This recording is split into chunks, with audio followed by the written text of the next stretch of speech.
লোভী কুম্ভীরের গল্প। গল্প লোভী কুম্ভীর গু।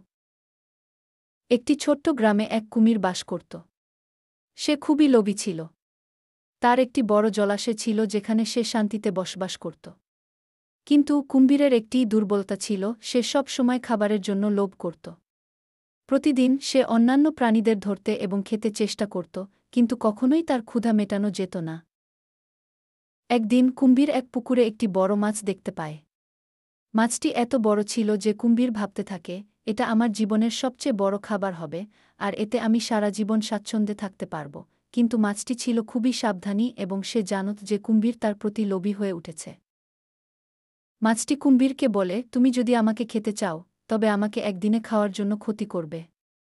তবে আমি তোমাকে পরামর্শ দেব, তুমি যদি আমাকে মুক্তি দাও, আমি তোমাকে অল্প সময়ের মধ্যে অনেক খাবার এনে দেবগু।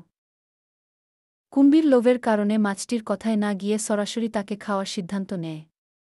মাছটি কুম্ভীরের মুখে চলে গিয়ে তাকে প্রচণ্ড আহত করে এবং কুম্ভীর সেই মাছের আক্রমণে মারা যায়।